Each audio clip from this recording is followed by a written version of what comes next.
అప్పుడున్న కాంగ్రెస్ ప్రభుత్వం భారతదేశంలో ఆనాడే తుపాకీల మూతతో 6గురిని బలిగొన్నది ఇదే హైదరాబాద్లోని ఆర్ట్స్ అండ్ సైన్స్ కాలేజ్ దగ్గర. 6గురు కాదు 7గురిని బలిగొన్న విలన్ కాంగ్రెస్ పార్టీ.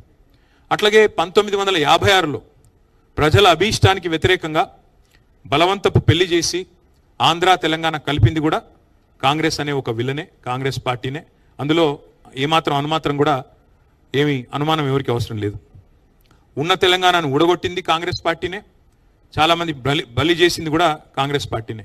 అట్లాగే 52 తర్వాత మరి చాలా అప్పుడు జెంటిల్మెన్స్ అగ్రిమెంట్ అని, ఇంకా పెద్ద మనుషుల ఒప్పందాల పేరిట, ఇంకా ఇతరత్ర కొన్ని మరి ఉపశమనాల పేరిట కొంతకాలం వ్యవహారం నడిచింది.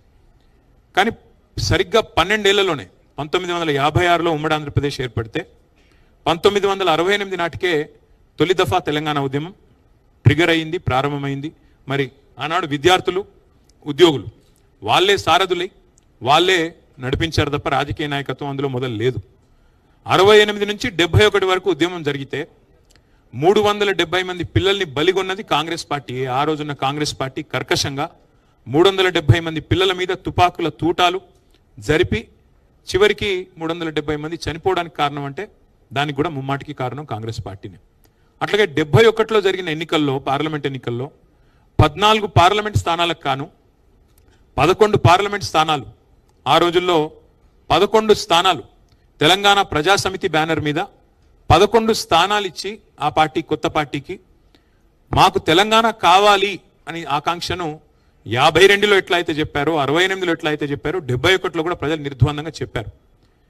దేశ ప్రభుత్వానికి, కేంద్రంలో ఉన్న ప్రభుత్వానికి చెప్పారు, అయ్యా మా తెలంగాణ మాకు ఇవ్వండి అని చెప్తే కూడా దాన్ని కర్కశంగా ఉద్యమాన్ని అణిచివేసింది కూడా ఆనాడు అప్పుడున్న కాంగ్రెస్ అధినాయకత్వం, కాంగ్రెస్ పార్టీనే. అట్లాగే మళ్ళీ 2001లో గులాబీ జెండా ఎగిరిన తర్వాత, కేసీఆర్ గారు మరి పార్టీ పెట్టిన తర్వాత, టీఆర్ఎస్ అనే పార్టీ పెట్టిన తర్వాత 2004లో మా దగ్గరకు వచ్చి పొత్తు పెట్టుకొని తెలంగాణ మనోభావాలను మేము గౌరవిస్తామని చెప్పి, రాష్ట్రం ఇస్తామని చెప్పి మరి ఎన్నికల ఎజెండాలో పెట్టి, అట్లాగే తర్వాత కామన్ మినిమం ప్రోగ్రాంలో పెట్టి భారత రాష్ట్రపతితో చెప్పించి 10 ఏళ్ల పాటు మమ్మల్ని కాల్చుక తిన్నది తెలంగాణను. అల్టిమేట్గా వందల వేల మంది పిల్లలు ప్రాణాలు కోల్పోవడానికి కారణం ఎవరైనా ఉన్నారంటే ఖచ్చితంగా తెలంగాణ కథలో నంబర్ 1 విలన్ కాంగ్రెస్ పార్టీ. అందులో ఎవరికి ఎలాంటి అనుమానం కూడా అవసరమే లేదు.